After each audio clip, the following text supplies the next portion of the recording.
괜찮습니까? 잘 들립니까? 이제?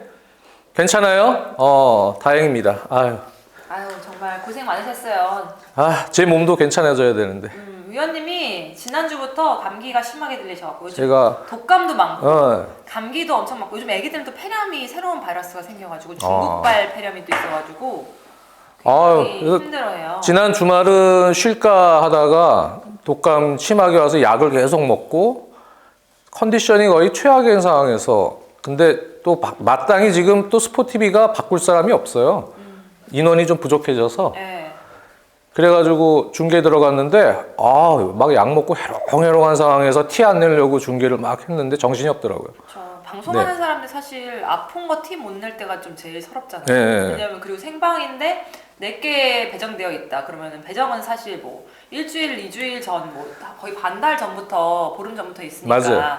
그러면은 아픈데도 아프다는 소리 못 해요. 왜냐면 생방 펑크기 때문에 그거는. 최대한 티 안 내려고 했는데 근데 약을 계속 센 거를 먹고 하니까 또 그럼 졸리고 화내시잖아요. 해롱해롱 해갖고 정신이 없더라고요. 맞아.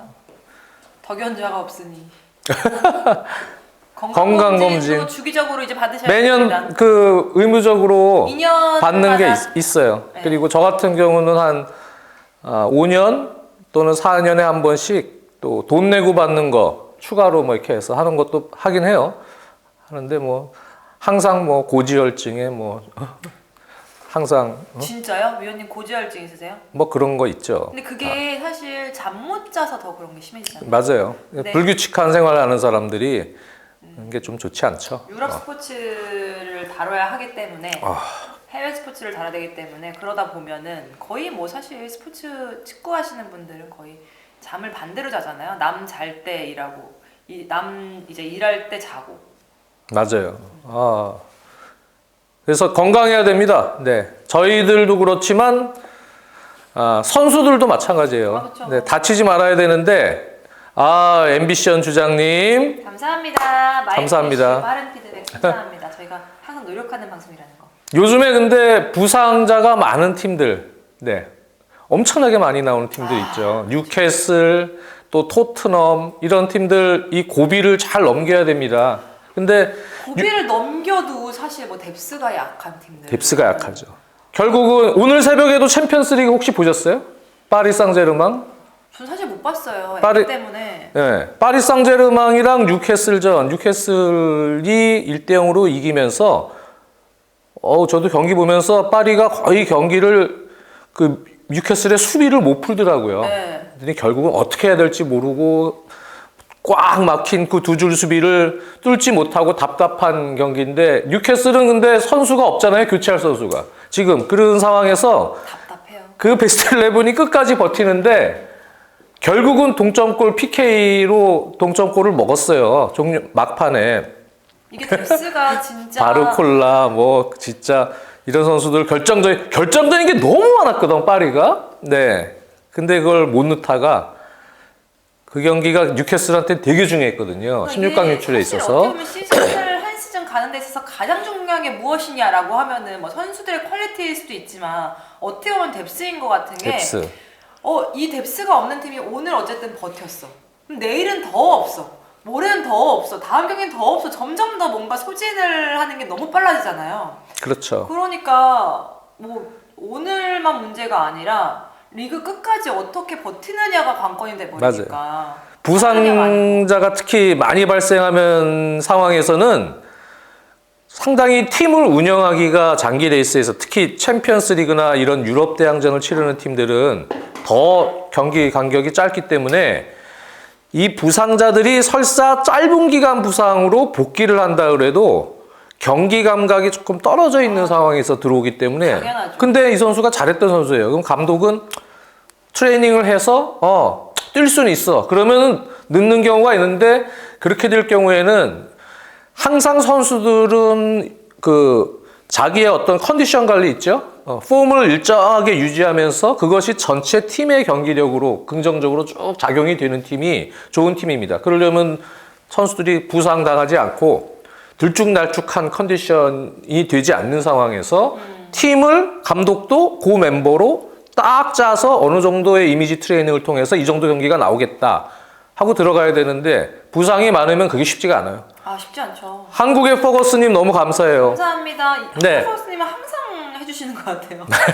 감사해요 진짜. 그렇죠. 그래서 오늘 뉴캐슬도 결국은 1대1로 비기면서 파리가 또 마지막 경기의 결과에 따라서 올라갈 수 있는 상황이 됐고 그 조가 뭐 도르트문트는 진출했죠. 네, 죽음의 조에서 상당히 뉴캐슬이 힘든 상황이 됐는데 지난 토트넘전도 보셨죠? 네. 오늘 주제가 사실 3연패 토트넘 맨시티를 만나서 과연 할 수 있을까라는 내용이잖아요. 그래서 사실 오늘 주제를 이강인 선수가 조금 좋은 활약을 막 하고 그러면 또 같이 좀 엮어서 좀 라이브를 해볼까 했는데 이강인 선수는 뭐 그렇게 나쁘지는 않았는데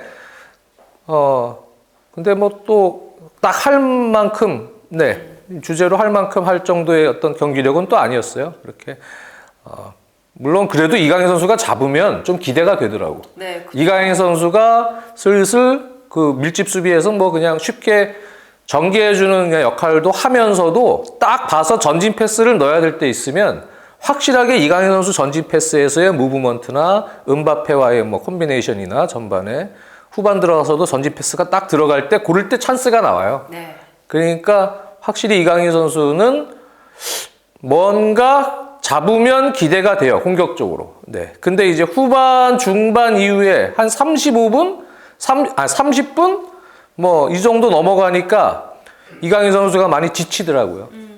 이강인 선수는 지치게 되면 컨트롤이 약간 불안해져요.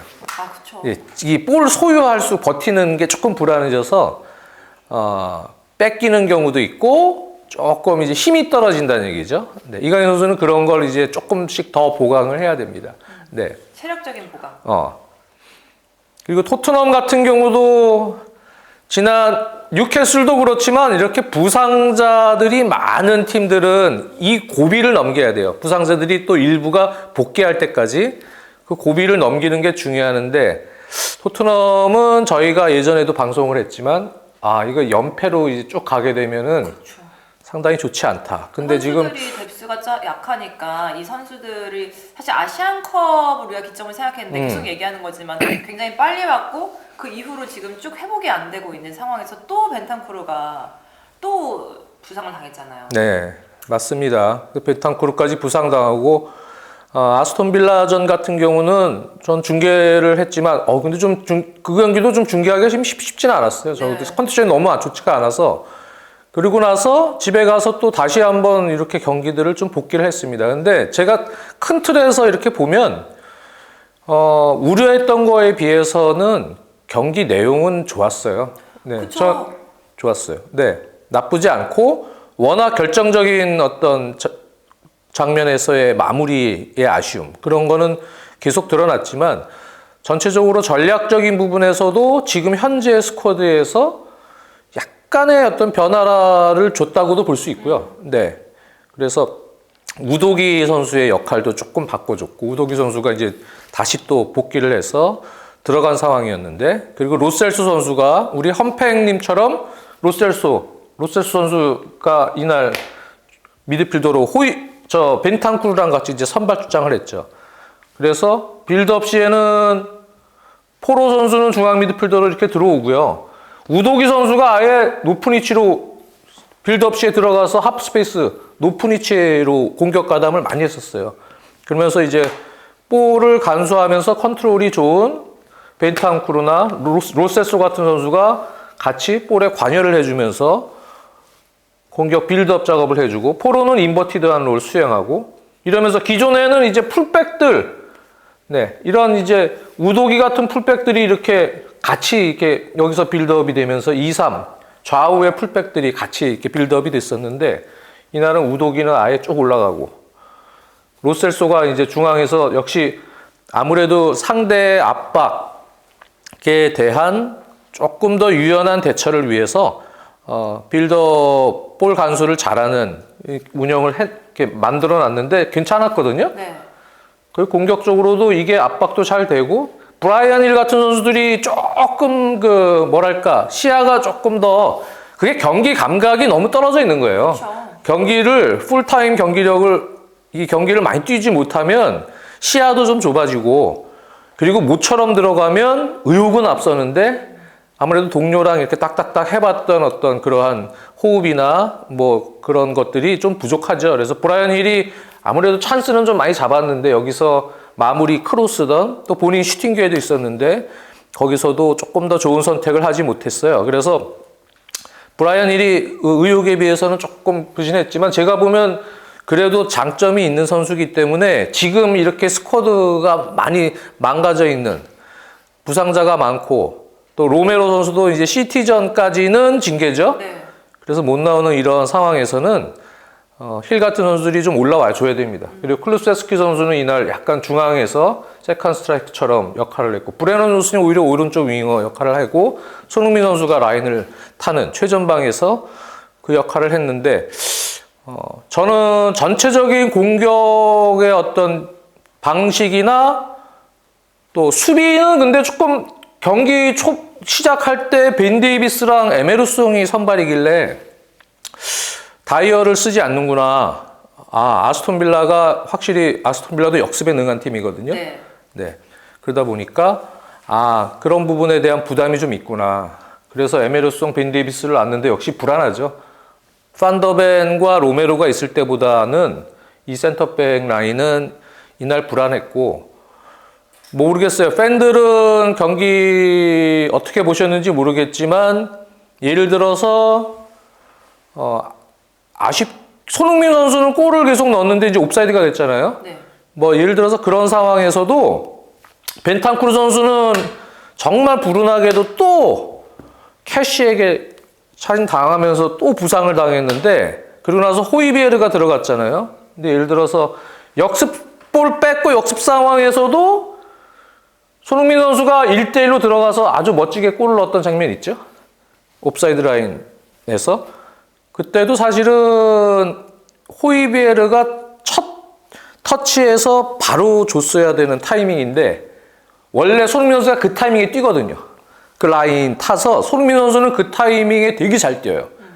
라인 부수는 근데 한 번 잡았다가 줬어요. 호이비에르가. 한 번 잡았다가 주니까 옵사이드 걸리는 거예요. 손흥민 선수가. 그런 부분들이 이렇게 제가 복귀를 하면 조금 아쉬운 거예요. 네. 근데 말씀하신 것처럼 그런 게 있잖아요. 확실히 이제 새로 들어온 선수들이 갑자기 호흡을 잘 맞출 수는 없으니까 그런 게 이제 탁탁탁탁탁탁 이루어질 수가 없는 지금 시스템 상황인 거잖아요. 그렇죠. 네. 그리고 수비 같은 경우는 확실히 그 판더벤과 로메로가 있을 때는 벌써 지역 방어로 내려서는 이 타이밍 여기가 이제 완전 내려섰을 때가 있고 이 앞에 그 위에서부터 누르는 타이밍이 있는데 여기서 눌러줄 때 나가서 미리 끊는 이 타이밍이 상당히 좋은 선수들이고요. 네. 내려섰을 때도 지역 방어할 때도 사실은 상대 이렇게 내려섰을 때도 아이고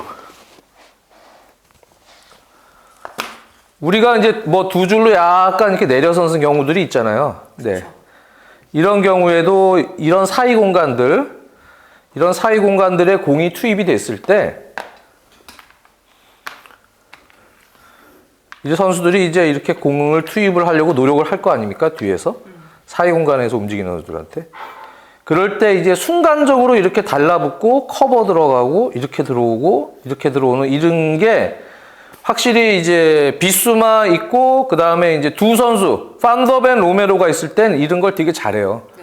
순간적으로 딱 붙고 그 다음에 이거 좁혀주고 한쪽은 또 돌아가는 선수를 또 커버를 하고 이렇게 해서 딱딱 들어가 주는 게 그래서 여기서도 사실은 지역 방어보다는 순간적인 압박을 병행을 하면서 이른바 저는 이제 유럽 잉글랜드에서 쓰는 표현 존 프레식이라는 표현을 많이 쓰는데요. 그런 지역 압박을 같이 잘하는 선수들인데 벤 데이비스랑 이 에메르송은 그게 안 되더라고요. 네, 이게 안 해봤어요. 이런 것들을 많이 안 해보니까 그 올리 워킨스에게 골을 또 허용할 때도 그때도 원투 패스에 그냥 너무 쉽게 그냥 뒤에서 그냥 지켜보고는 거예요. 툭툭툭 들어가는 원투 패스에 여기서 이제 실점을 했거든요. 근데 자기 자리가 아니니까 쉽지가 않겠죠.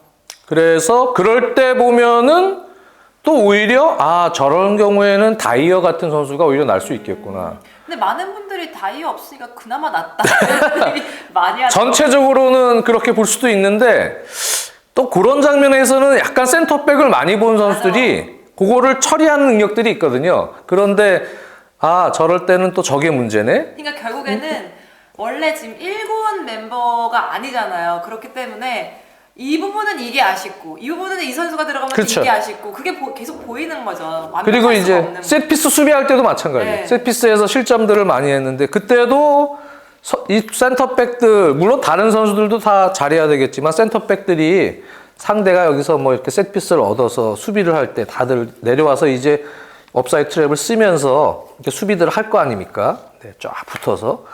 네. 근데 이제 그럴 때도 이 센터백 두 명이 일단은 피지컬적으로도 대인 방어를 할 때 돌아뛰는 선수나 이런 선수들을 마크하는 데 있어서는 전문 센터백보다는 조금 떨어지는 부분이 있고 또 두 명 간의 어떤 익스체인징 상황에서 순간적인 판단 그런 것도 중앙에 있을 때 센터백 위치에 있을 때 그 셋피스 수비를 하는 방식이 제가 보면은 아직은 좀 많이 미흡하다. 그래서 여러모로 이 경기는 내용적으로는 저는 포스테코글로 감독에게 뭐라고 할 거는 없는 것 같아요. 계속 자기의 어떤 철학을 약간 수정을 하면서 지금 멤버에 맞춰서 잘 썼다고 생각이 드는데 마무리 안 되고 또 선수들의 어떤 퀄리티가 약간 받쳐주지 못하는 상황에서 그렇게 경기를 내주는 그런 상황이 이어졌다고 생각이 들거든요. 근데 위원님 보면은 지금 3연패 중에 계속 보면은 말씀하신 것처럼 공격적으로 계속 나섰잖아요. 닭공 같은 느낌이잖아요. 그러니까 수비 라인까지 올리다 보니까 초반에는 그게 잘 먹혀서 전반적으로 경기를 주도해 나가는 것처럼 보이는데 뒤로 갈수록 이제 체력이 떨어지니까 역전을 당하는 경우가 굉장히 많잖아요. 그거는 이제 그렇죠. 그래서 그 경기도 이 아까 지역 방어를 하다가 워킨스에게 추가 실점 역전골을 당하는 장면도 그랬지만 그때죠. 네. 한 60분 이후부터 체력이 조금 급격하게 선수들이 이제 그 떨어지는 부분. 그거는 제 생각에는 그런 것도 있는 것 같아요. 이 선수들이 이제 젊은 선수들도 많긴 한데 네. 그 전환이 많은 축구를 하는 스타일들이에요. 근데 그거는 에메리 감독도 마찬가지예요. 네. 다른 팀들도 상당히 빠른 전환, 높은 위치에서 그 지점부터의 압박, 그리고 지연, 그리고 다시 전환, 수비로 전환되면서 상대의 역습을 또 차단하기 위한 그러한 이제 수비로 전환될 때 수비로의 트랜지션이죠. 네. 트랜지션 할 때도 많은 활동량이 요구가 됩니다. 그러니까 이제 전체적으로 게임을 컨트롤하면서 호흡을 정리하고 조금 리듬감 있게 가고 또 공격할 때는 또 팍 힘을 주고 해야 되는 어떤 노하우들이 아직은 부족해요. 그러니까 이런 축구에서도 빠르게 압박하고 뭐하고 이런 다이나믹한 경기를 하면서도 이 선수들이 이제 이런 경기를 하면서 호흡을 스스로 팀에서 정리할 수 있는 시간이 필요하거든요. 그렇죠. 그거를 이제 제일 잘해줘야 될 선수들이 전술적으로 보면 센터백 2명, 그다음에 홀딩, 그다음에 전술적으로 포스테코글로 감독 축구에서는 이러한 측면 풀백 중앙으로 들어오기 때문에 이런 선수들이 다시 방향 전환을 위한 리턴 패스가 들어갔을 때 그 호흡 정리들을 하고 들어가야 돼요. 근데 그 원투 패스에 의해서 꽤같이 공부해주시네. 원투 패스에서 올리 워킨스에게 실점을 할 때도 호흡이 하고 드닥드닥 해서 밀어붙였어요. 네.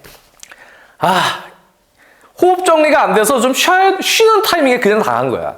딱 거기에 호흡 정리가 돼서 템포가 좀 같이 순간적인 부분 압박도 하고 하는 템포였으면 그걸 안 먹었죠. 근데 애들이 하다가 이제 조금 쉬자 딱 하는데 그 사이 공간 들어오고 근데 이게 그런 겁니다. 그래서 축구가. 네. 뎁스가 중요한 게 이게 중간중간에 이제 교체 타이밍을 보고서 교체를 해줘서 잘 이끌어 나갈 수 있는 선수들이 좀 많으면 사실 포스테코글루 감독의 전술은 교체 선수들이 많아야지만 이게 계속 이루어질 수 있는 거예요. 이번 경기 아니면 다음 경기도 그냥 선수들이 교체해주고 어느 정도 쉼을 줘야지 그 다음 경기도 준비를 할 수 있고. 그렇죠. 근데 뎁스가 없으니까 이게 사실 포스테코글루 감독의 가치는 굉장히 좋고 원하는 축구는 맞지만 이거를 해줄 수 있는 뎁스가 마련이 돼 있지 않고 있거든요.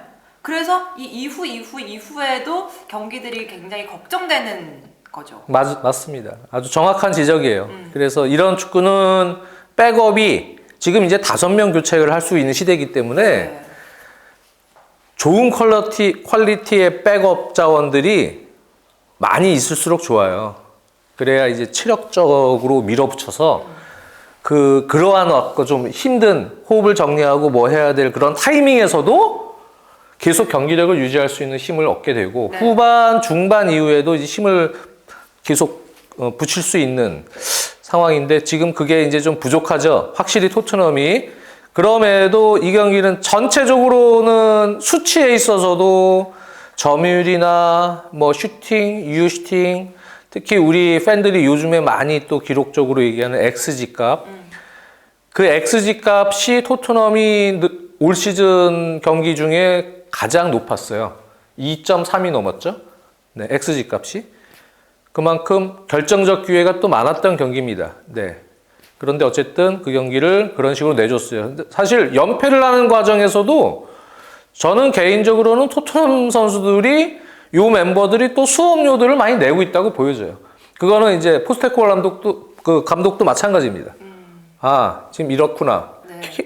프리미어리그의 전환 템포는 제가 스코티시 프리미어리그도 보거든요. 거기랑은 차원이 다릅니다. 완전히. 이거를 좀 느껴봐야 돼요. 감독이 몸으로 느끼면서 내 축구가 이 정도의 템포에서 이 정도의 전환 횟수나 이런 정도에 가지고는 후반, 중후반 이후에 힘들 수 있구나. 네. 그러면 이제 감독은 무슨 생각을 하느냐. 조금 조절할 수 있는 그 운영이 필요하다. 네.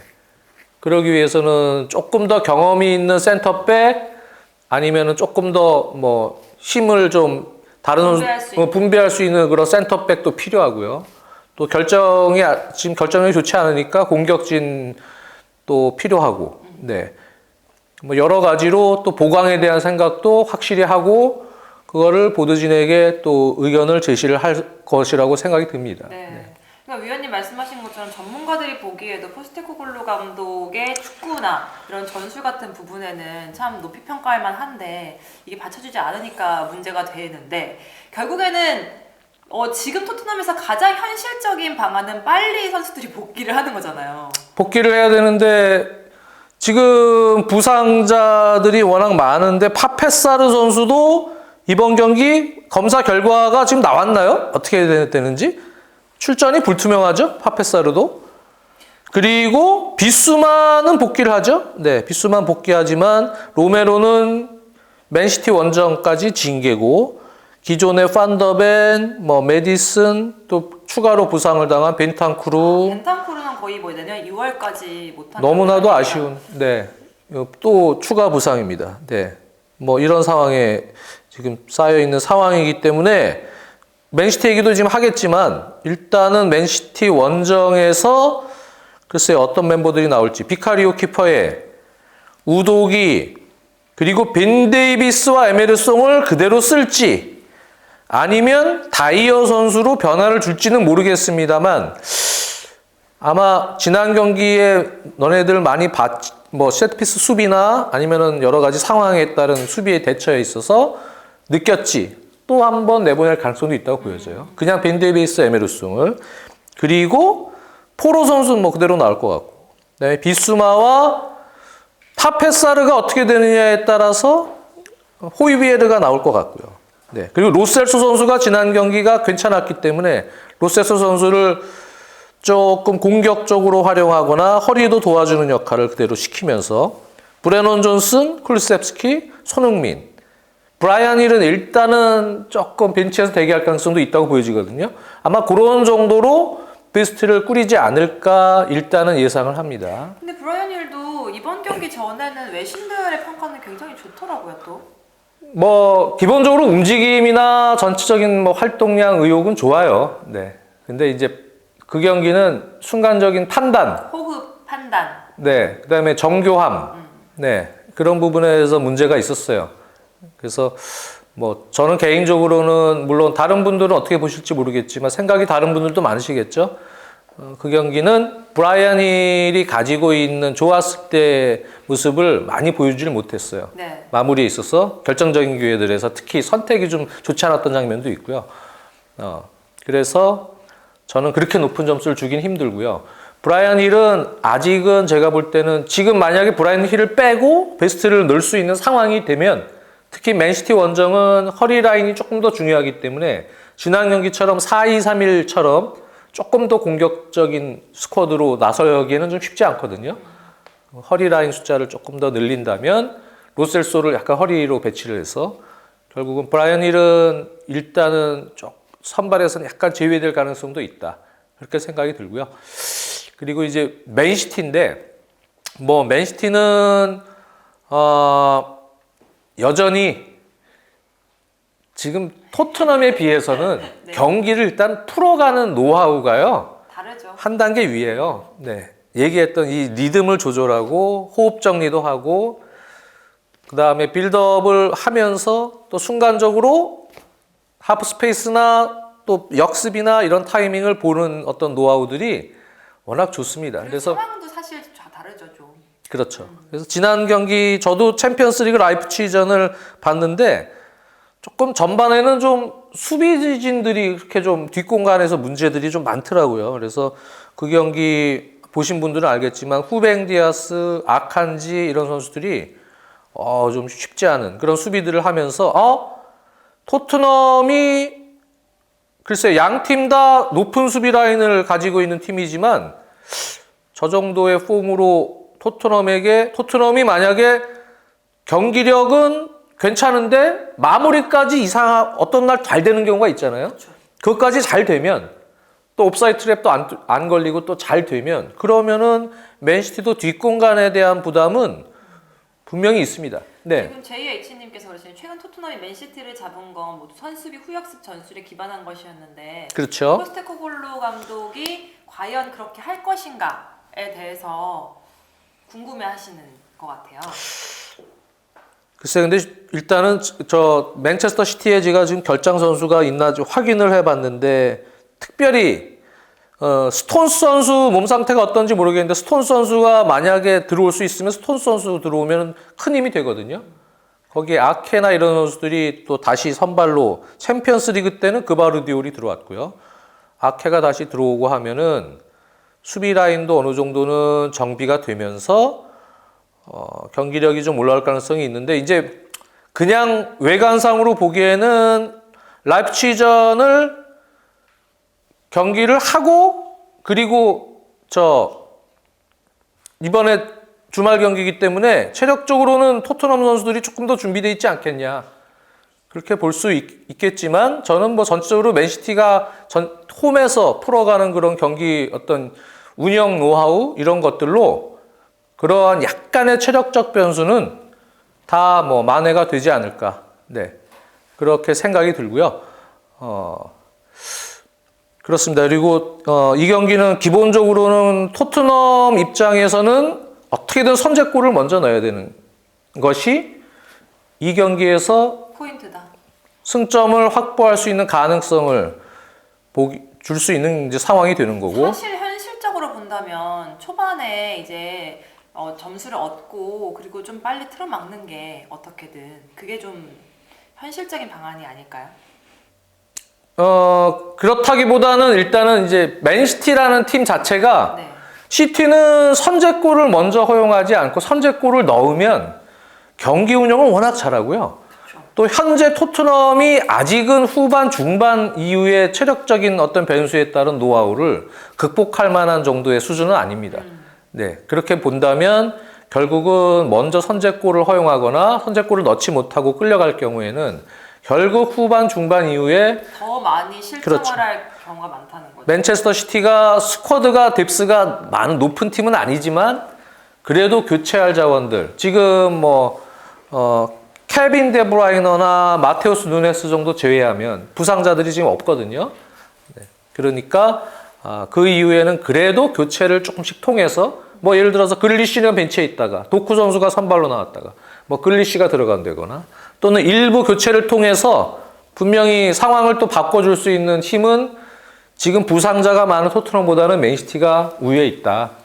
네, 그런 부분들을 고려하면 토트넘은 선제골을 넣고 시티가 후반까지 조금 더 조급한 상황에서 라인을 더 끌어올려서 조금 더 무리한 경기 운영을 하게끔 만드는 것이 최선의 시나리오라고 보여져요. 네. 하지만 쉽진 않다. 쉽진 않다.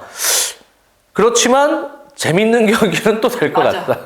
그건 맞아요. 토트넘이 요즘 재밌지 않은 경기를 하는 그렇죠. 건 없으니까. 그래서 맨체스터 시티의 최근의 어떤 수비 폼들을 보면 후뱅 디아스도 좋았을 때 폼보다는 조금 뭔가 힘이 떨어져 있는 느낌? 예, 전체적으로 좀 그런 정도 컨디션으로 보이고요. 결정력이 토트넘이 아주 잘 살아난다. 그러면 약간의 난타전, 정말 낭만적인 난타전 경기가 될 가능성도 있고 그렇지 않으면 또 그냥 무너질 가능성도 있고요. 근데 기본적으로는 시티가 이길 확률이 매우 높죠. 네, 홈 경기고 지금 전체적인 경기력을 보면 또 여태까지 쌓아왔던 어떤 경기 운영 능력을 저는 높게 보는데요. 그걸 보면 시티가 한 수 이긴 것만은 분명해요. 사실 어떻게 보면 무승부 정도를 가져가도 토트넘은 이번 경기에서는 좀 현실적인 결과를 가져오는 게 그렇죠. 아닐까. 저는 그렇죠. 물론 무승부를 노리고 들어오는 팀은 없을 없겠지만. 거고, 네, 포스테코글루 감독도 아마 자신의 철학을 약간의 조정 정도는 할 거예요. 포스테코글루 감독이 2-3 빌드업 체계보다는 3-2 빌드업 체계로 약간 뒤를 더 보강을 하고 그다음에 워낙 맨체스터 시티가 전방에서의 압박이 좋기 때문에 압박 시스템이 매우 좋습니다. 그렇기 때문에 아마 그런 1차 빌드업에 대한 거를 조금 더 신중하게 만들어 놓고 운영을 하지 않을까. 그래서 약간의 부분적인 변화도 포스테코글루 감독이 줄 가능성이 높고요. 그리고 센터백들에 대한 리스크를 어떤 식으로 해소할지는 네. 뚜껑을 열어봐야 될 것 같은데 기존보다는 조금 더 수비 라인이 보수적인 운영을 할 가능성도 있다고 보여져요. 네.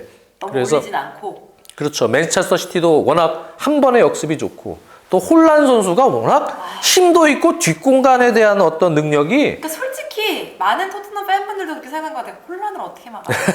그렇고 생각하시는 것 같아요. 토트넘이 빌라전에 세트피스 수비하는 정도의 어떤 피지컬적인 파괴력, 높이, 몸싸움, 그 다음에 대인마크에서의 노하우를 보면 사실 크로스 공격이나 세트피스 상황에서 혼란을 막하기도 토트넘은 지금 막할 사람이 없습니다. 사실상. 그렇죠. 네, 그 부분도 쉽지 않은 문제다. 결국은 토트넘은 이제 마무리해서 손흥민에게 얼만큼 지원을 잘해주냐 또는 손흥민이 결정적인 찬스를 옵사이드나 이런 걸리지 않고 역시 뒷공간을 잘 공략을 해서 골들을 탁탁탁 넣어줄 수 있느냐 이제 그 관건이고요. 그러면서도 수비에서는 비카리오의 선방과 수비진들의 의외의 눈부신 선전 이런 게 이제 같이 엮여야 어느 정도 희망이 보이지 않을까라는 생각이 듭니다. 네, 말씀하신 것처럼 확실히 지금 이런 뎁스와 상황을 봤을 때 손흥민 선수에게 좀 부담이 많이 가해지는 건 사실이에요. 그럴 수밖에 없습니다. 네, 지금 상황에. 그리고 의외의 히든 카드가 사실은 지금 현재 폼으로 보면 토트넘에선 로셀소. 네. 로셀소 선수가 순간적인 공격 전개, 또 본인이 공을 운반, 이후에 공격 지원 패스, 또 순간적인 공격 가담에서의 득점 가담, 이런 것들을 얼마나 잘해주냐의 문제고요. 맨체스터 시티는 기존의 홀란, 도쿠, 필 포든, 거기에 선발로 나올 수 있는 알바레스, 네. 이런 선수들이 공격적인 운영을 홈 경기이기 때문에 할 가능성이 높고요. 이 경기에서 포스테코글루 감독의 수비적인 리스크가 어느 정도 나오느냐를 확인해 보는 것도 하나의 과제예요. 네, 왜냐? 맨체스터 시티가 그만큼 공격력이 프리미어리그에서는 제일 또 안정화되어 있는 팀이기 때문에 이런 포스테코글루 감독의 축구가 과연 이러한 어려운 상황에서도 시스템적으로 무너지지 않고 어느 정도 유지할 수 있느냐도 사실 볼 수 있는 그런 이제 경기입니다. 네. 근데 제가 쭉 채팅창을 보니까 느껴지는 건데 지금 3연패 중인 토트넘인데도 불구하고 토트넘 팬들은 그냥 토트넘이 이런 축구를 한다는 것만으로도 아직까지 만족스러우신 분들이 많은 것 같아요. 그렇죠. 네. 워낙 그동안 이제 정말 좀 지루한 축구들을 계속 봤기 때문에 왜 그런가 하면 이제 그래도 내용적으로 조금 뭐 빌라전도 그렇고 나쁘진 않았거든요. 네. 그래도 이렇게 찬스를 만들어 주면 결국은 이제 득점만 잘해주면 된다. 그러면은 1월에 뭐 지금 센터백 얘기도 있고 뭐 특히 윙어도 얘기가 있고 그래서 뭐 사우디 알이티하드 갔던 셀틱의 제자였던 조타 선수 얘기도 있잖아요. 조타 선수 임대 얘기. 사우디가 외국인 선수 출전 수 제한이 있거든요. 그러다 보니까 조타가 지금 주전 선발로 거의 못 뛰고 있기 때문에 교체로나 나오고 그 얘기 있고 그 다음에 센터백들 지금 뭐 토디보 선수 얘기도 있고 또 드라구신 얘기도 있고 뭐 여러 선수들 얘기가 있잖아요. 뭐 이런 것들이 1월 이적 시장에 보강이 되면 토트넘 팬들 입장에서는 이런 축구로 올 시즌에는 뭐 우승 현재 분위기는 1위 할 때도 있었지만 그때 약간의 희망을 품었을 수도 있겠지만 지금 상황은 유럽 대항전 정도 나가는 선에서 보강을 잘해서 이 축구를 조금 더 다이나믹하게 무르익게 만들자 이런 희망이 있겠죠. 근데 여전히 이제 팬들은 결과에 대한 반응이 워낙 크기 때문에 이 경기도 지고 만약에 웨스트햄도 그렇게 쉬운 팀은 아닙니다. 웨스트햄전 어떻게 될지 모르겠는데 웨스트햄전 이후에 뉴캐슬전이에요. 만약에 그렇게까지 연패로 쫙 가버리는 최악의 상황이 되면은 그때는 이제 조금 다른 얘기가 나올 수도 있어요. 축구 방식을 좀 바꿔봐라. 그래서 그런 얘기가 나오는 거죠. 지난 시즌처럼 어쨌든 재미는 없지만 꾸역승이라고 진짜 말을 많이 했잖아요. 꾸역승으로 가는 게 좋은지 아니면 이렇게 계속 낭만적인 축구를 하는데 연패를 하는 게 좋은지에 대해서는 계속 연패를 한다면 생각해봐야 될 문제라는. 그래서 결국은 이제 프리미어리그 같은 경우는 물론 공격 파괴력, 공격 득점력 중요한데요. 우승을 하거나 결국은 결과를 내는 팀들은 수비가 일단 뒷받침돼야 되고요. 네, 수비. 지금 아스날 같은 경우도 공격 지표는 지난 시즌보다는 조금씩 다 떨어져 있단 말이에요.